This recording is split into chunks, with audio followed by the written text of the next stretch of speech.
The Cursed Proxy, a sleep romantasy of shared sensations and fated mates. He had already moved away from her, and yet she felt his mouth. Not on her lips, not in any way she would name aloud. She felt it somewhere deeper, in the hollow of her sternum, in the warm ache along her jaw, the ghost of something she had not asked for and did not want. She lowered her eyes to the stone floor of the tower room, to the thin ribbon of moonlight lying there like an offering, and she told herself it was nothing. She told herself she had only imagined it. She had not imagined it. Across the room, Oryn stood with his back to her, one hand braced against the windowsill, and the other pressed flat to his own mouth. He did not move. He did not offer an explanation. He only breathed, slowly, deliberately, as though the air itself required his full attention. Serafena said, "What was that?" It was not a question.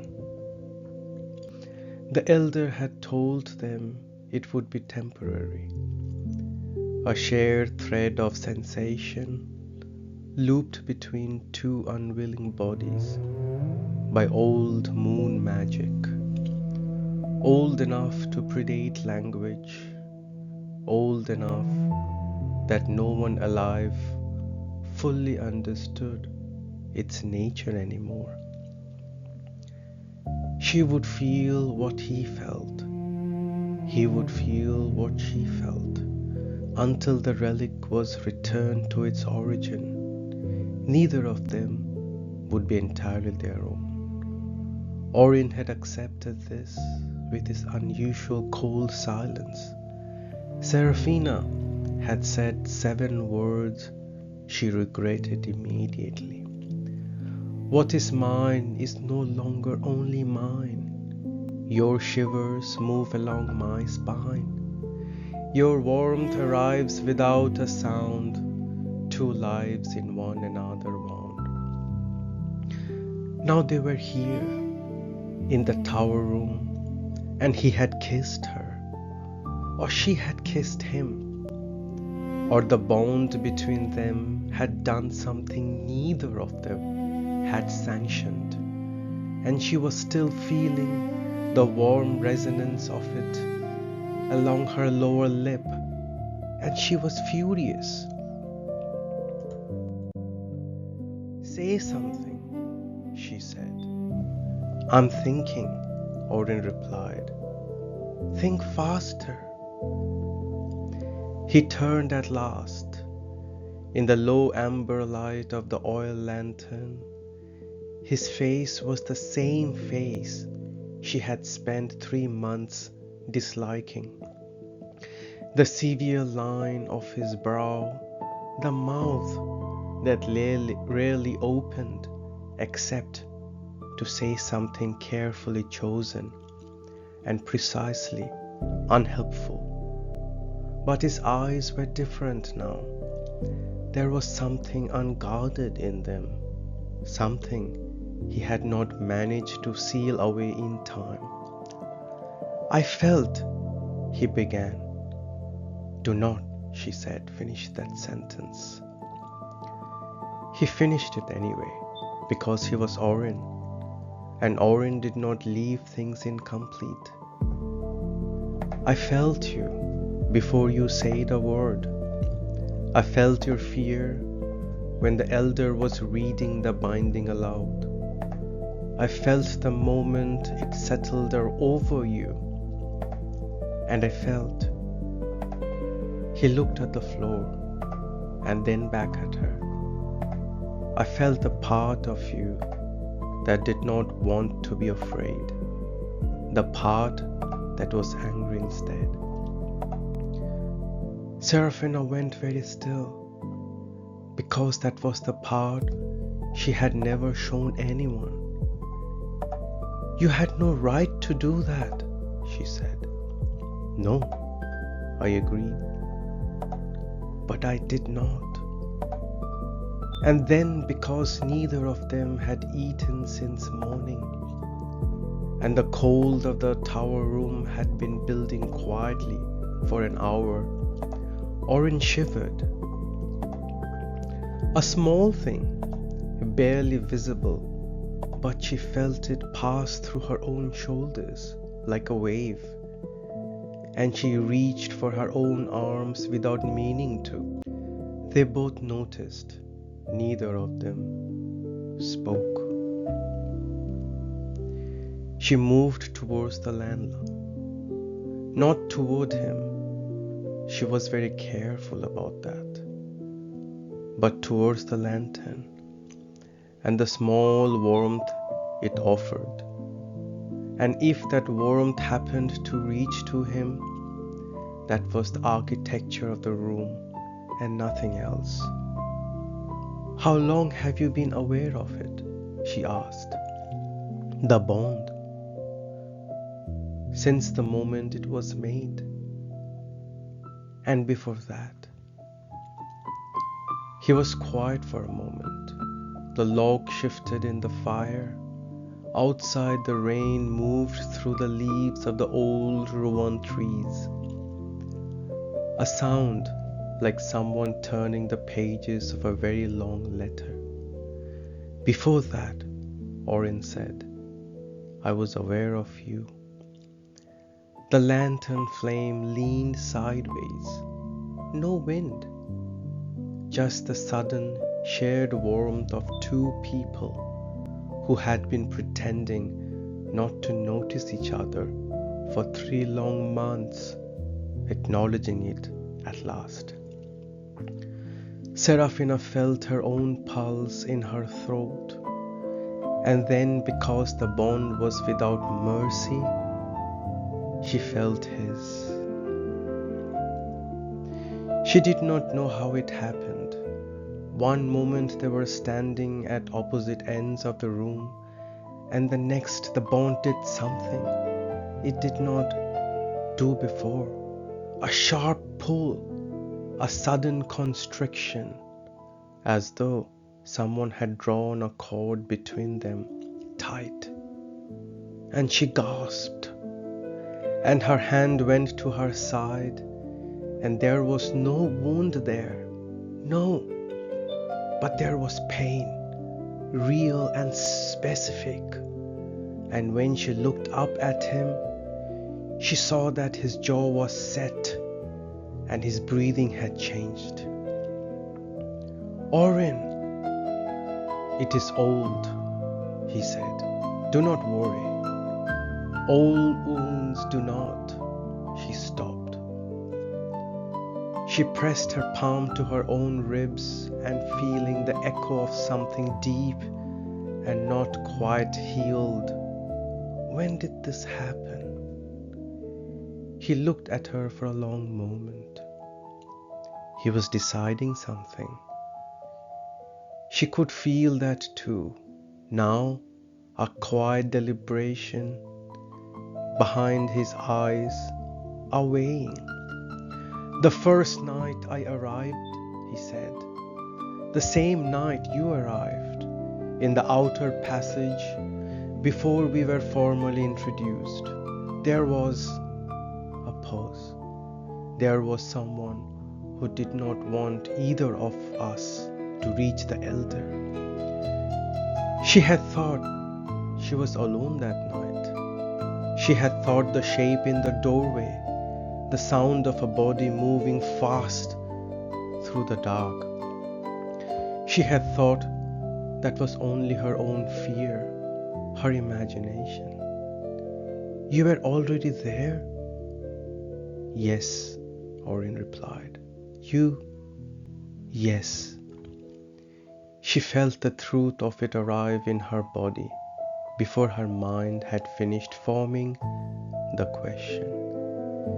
He had been between her and something she had not even fully seen.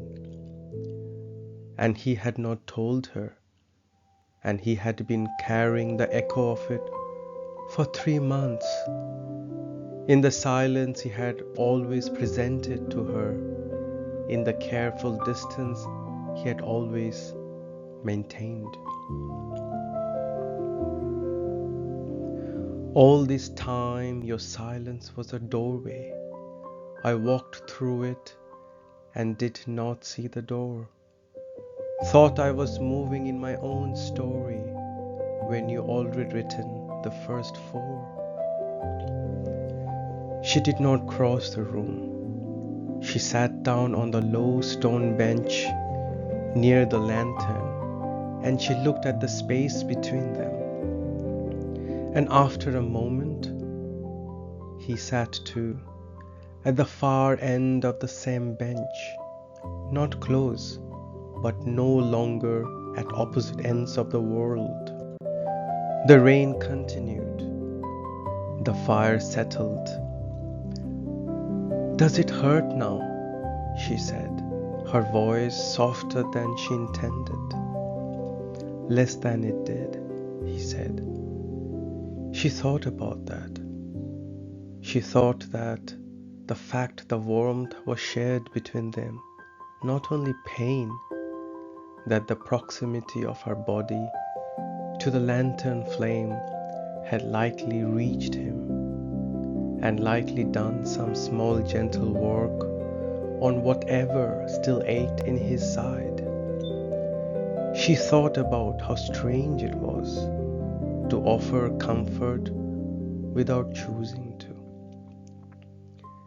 And then she thought, but I'm choosing. Now, I'm choosing to sit here near the warmth, near him. She looked at him. He was looking at the fire.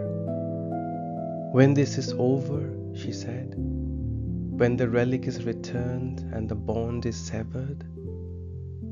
Yes, he said, quiet, preemptive, as though he already knew what she was going to ask and had already noticed and wanted her to know it before she had to expose her to the asking. She felt her own heartbeat, and then, a half-second later, his. Steady, warm, chosen. She did not expect the room to change, but it did. The lantern flame shifted from amber to the deep violet of old fire, and the air moved as though someone had opened a door somewhere far below, and the bond between them drew so tight. She felt it in her molars, in the fine bones of her wrists, in the place behind her sternum where she had stopped letting people in. It's moving, Oryn said. He was on his feet already. She was on hers a moment later, and their arms nearly touched, and neither of them moved away. The relic somewhere in the walls, in the deep places of the tower, was responding to something. The elder had said this would happen, had said it would feel like the world remembering a word it had forgotten. It felt like that. It felt like something being remembered. What happens, Serafena said, when it severs the bond? I will still know, Oryn said. I will still have felt all of it. That does not disappear when the bond does. She had not considered that. She had been so focused on losing the sensation, the unwanted warmth, the unwanted shivers, the unwanted intimacy of two nervous systems tangled together, that she had not considered what would remain when the thread between them was cut. Memory, only memory. His cold, her fear, his wound, her warmth, the way his pulse had felt when she said his name.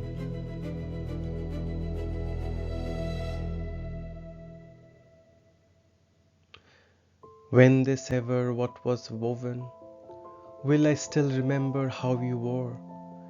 The particular way your cold moved through me, how your heartbeat followed mine, a blur.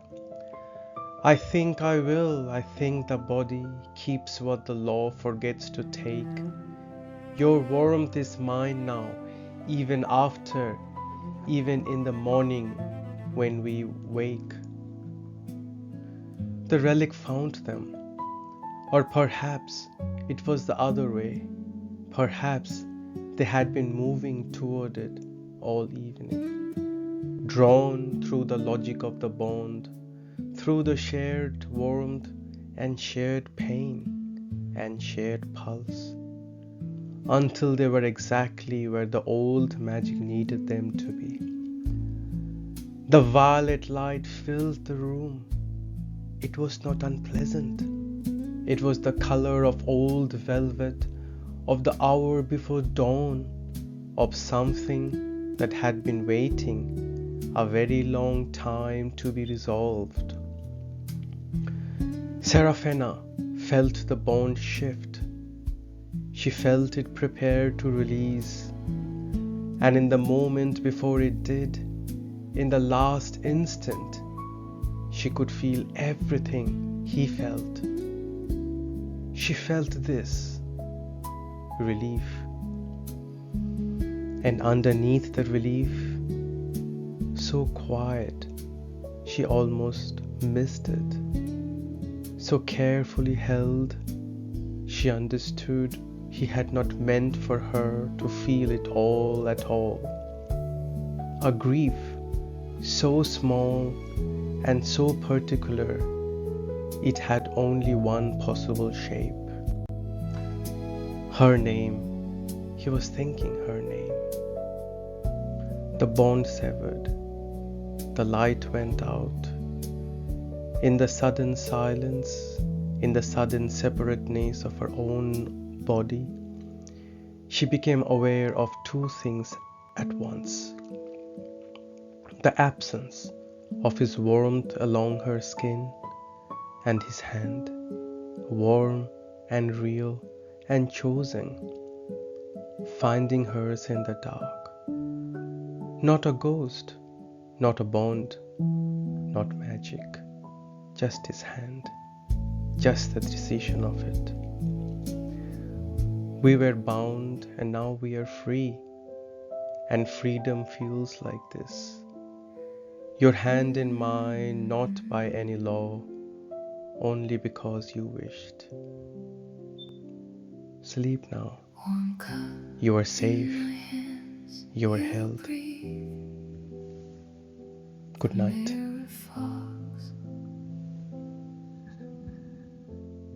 Steam curls between us. We share the same small world. Shared sensations, every shiver, every sigh. Same small sparks running down our spines. When you close your eyes, I feel the room turn to shared sensations. I'm inside your view. Rain taps on the glass, your fingers trace each drop. I feel that gentle path, though you